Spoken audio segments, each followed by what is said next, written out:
So hello everyone, hope you are doing good. And my name is Karthika Sharma, and I have converted NMIMS Mumbai, and today I'll be sharing my interview and VAT and Watson Glacier experience. So let's get started.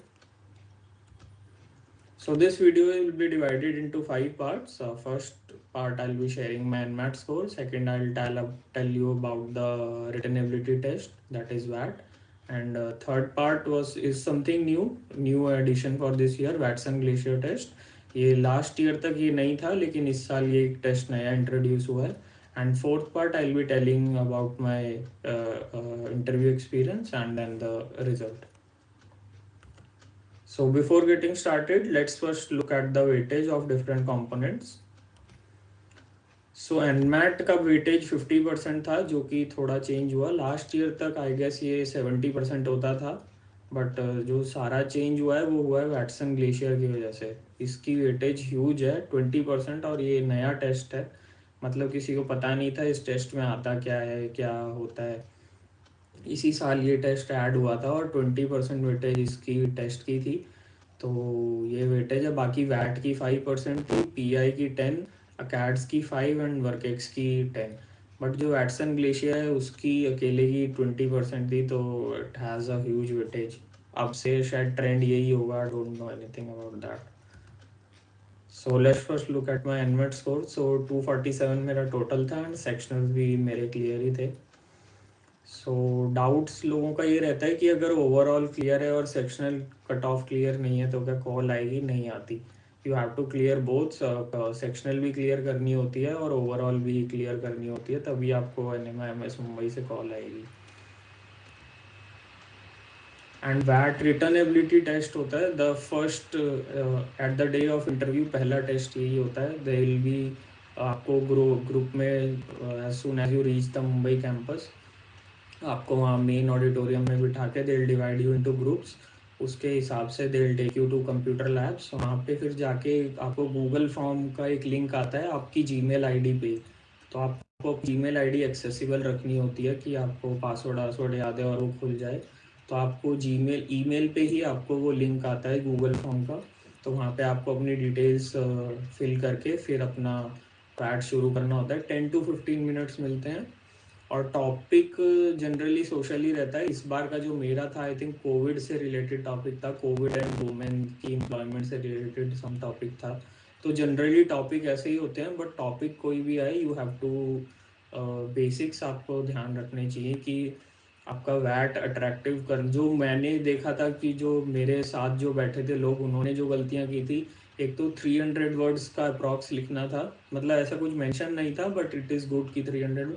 तो सबने पूरा एक ही बड़ा paragraph लिख दिया था. बहुत लोगों ने ये गलती की थी.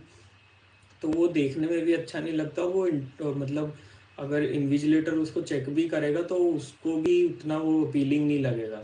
सो बेटर है कि सबसे पहला पॉइंट तो ये होना चाहिए कि वैट स्ट्रक्चर होना चाहिए. कि पहला पैराग्राफ में आप इंट्रोडक्शन लिख रहे हो अबाउट द टॉपिक, सेकंड में आप अपना सॉल्यूशन दे रहे हो उस टॉपिक के रिगार्डिंग, अपना एनालिसिस दे रहे हो 2-3 पैराग्राफ में, फिर लास्ट के पैराग्राफ में आप सॉल्यूशंस दे रहे हो या फाइनल कंक्लूजन दे रहे हो. तो ऐसा वैट जो होना चाहिए बिल्कुल स्ट्रक्चर्ड होना चाहिए, तभी वो इफेक्टिव लगता है बहुत.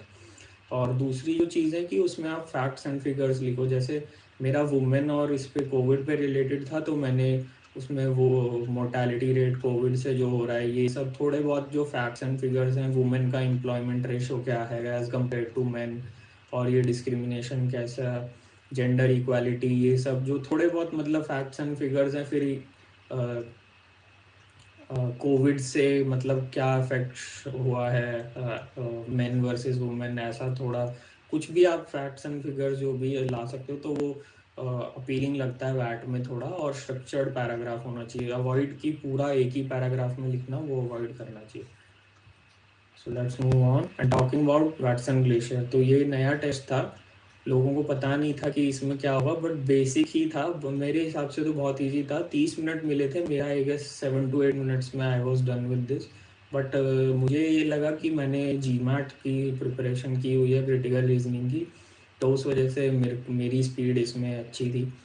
पर बेसिक क्रिटिकल रीजनिंग ही आई थी. एंड प्रिपरेशन के लिए आपको कुछ खास नहीं करना है. You can look at Google पे आप मॉक इसके दे सकते हो, फ्री टेस्ट काफ़ी वेबसाइट्स देती हैं वैटसन के फ्री टेस्ट, तो बेस वो ही आता है, मतलब मोस्टली वैसा ही होता है स्ट्रक्चर।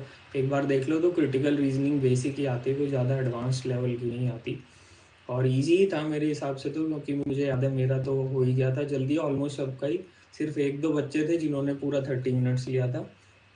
बाकी इसमें वैटसन ग्लेशियर में होता है कि आपको टेस्ट कंप्लीट करना है, आप इनकम्प्लीट नहीं छोड़ सकते।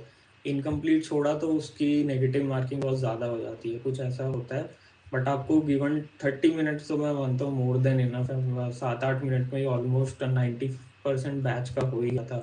वैटसन से 2-4 बच्चे थे जिन्होंने ज़्यादा टाइम लिया।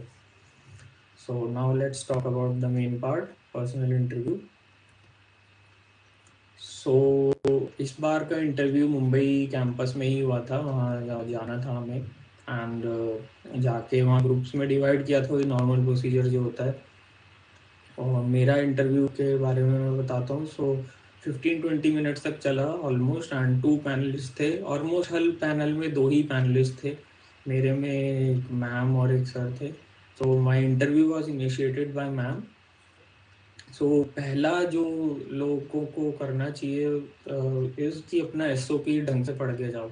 मेरे से पहला ही क्वेश्चन एसओपी पे पूछा था और मैंने पढ़ के गया था मैं अपना एसओपी।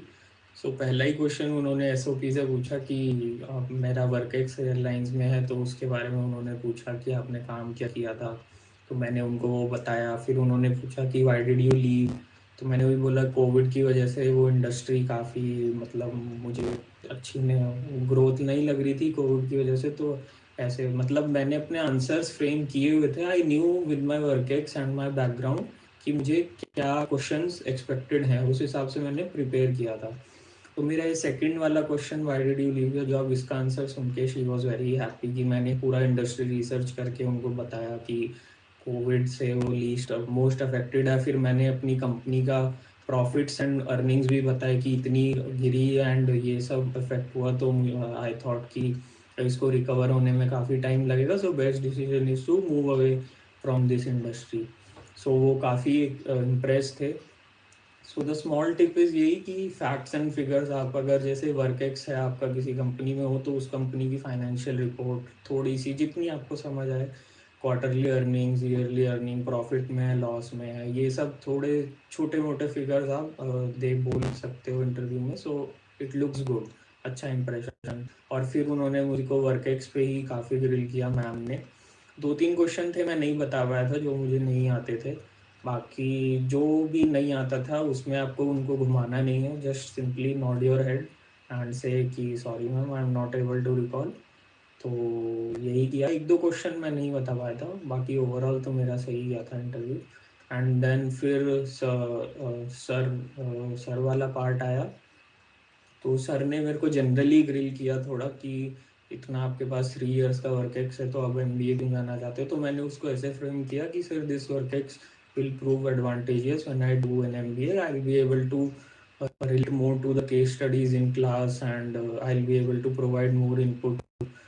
ऐसे मैंने बोला कि मैंने रियल लाइफ में वो एक्सपीरियंस किया हुआ, तो केस स्टडीज़ मेथोडोलॉजी से मैं रिलेट कर पाऊँगा। और NMIMS फिर उन्होंने पूछा कि NMIMS क्यों, तो मैंने वो भी बताया कि इसका कोर्स मैंने देखा स्ट्रक्चर और ये, एंड इट लुक्स गुड। तो that's why I thought of appearing for NMAT and then going for NMIMS। So उन्होंने फिर क्वालिटी मैनेजमेंट टूल्स के बारे में मेरे से पूछा। उसमें मैंने 6 सिग्मा, काइजन और ये सब बताए, जो भी वो टूल्स होते हैं, और भी 2-3 बताए थे। एंड फिर उन्होंने 6 सिग्मा पे ही मेरे से पूछा। मुझे ये काफ़ी टाइम हो गया 6 सिग्मा पढ़े हुए, तो मैं रिकॉल नहीं कर पाया था। वो 3.4 मिलियन डिफेक्ट्स का कुछ ऐसा वो रेशो होता है, तो वो मैंने बताया था उनको। और मैंने बेसिकली वही बता दिया मोटा मोटी कि क्वालिटी मैनेजमेंट टूल है एंड ऐसे। फिर उन्होंने नेक्स्ट क्वेश्चन मेरे से पूछा कि इतना अच्छा टूल है तो हर कंपनी क्यों नहीं उसको करती इम्प्लीमेंट।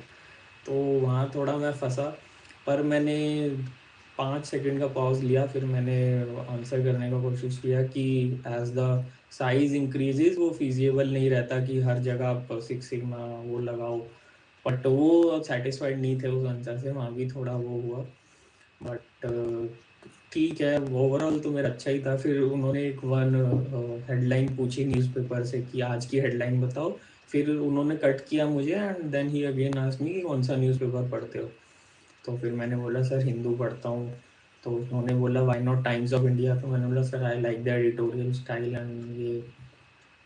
तो मैंने कुछ बोला बस, फिर उन्होंने हेडलाइन भी फिर मेरे से नहीं पूछी and then he told me to leave. So ये था interview. Now let's talk about the result. So मैंने कोर और एचआर दोनों के लिए अप्लाई किया था एंड कोर दोनों ही कन्वर्ट हो गए थे मेरे फर्स्ट मेरिट लिस्ट में, merit number 379 and MBA core भी कन्वर्ट हो गया मेरा। So that was all, thank you for your time, bye, have a good day.